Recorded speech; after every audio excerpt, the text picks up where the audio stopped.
Part 2. Cue card. Describe a person who likes to read a lot. You should say who this person is, how you knew him, her, what she likes to read, and explain why you think she likes to read a lot.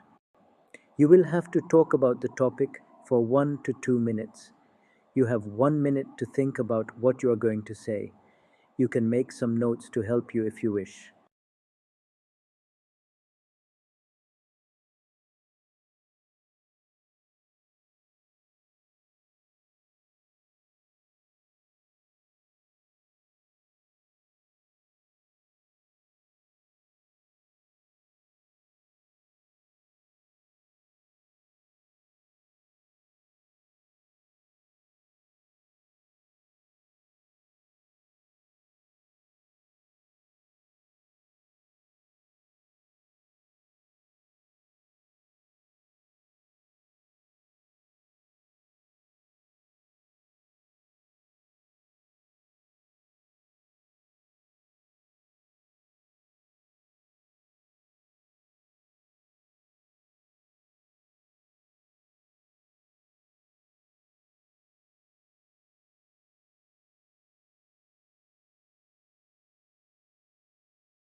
One person who comes to mind when I think of an avid reader is my university professor, Dr.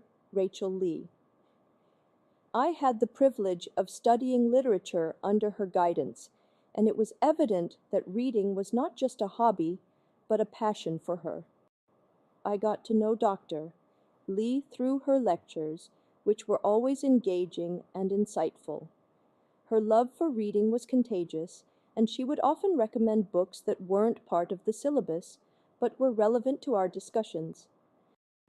Dr. Lee's reading tastes are eclectic, ranging from classical literature to contemporary fiction. She's particularly fond of authors like Toni Morrison, Gabriel Garcia Marquez, and Margaret Atwood. What struck me was her ability to connect seemingly disparate texts and ideas, revealing a depth of understanding that inspired us all. In my opinion, Dr. Lee likes to read a lot because it allows her to escape into different worlds and perspectives. Reading, for her, is not just about acquiring knowledge, but about experiencing life through others' eyes. Her passion for reading has undoubtedly shaped her teaching style, making complex concepts accessible and engaging. What impresses me most about Dr. Lee is how she uses reading as a tool for self-reflection and personal growth. Her love for reading has instilled in her a sense of empathy and compassion, making her an exceptional educator and mentor.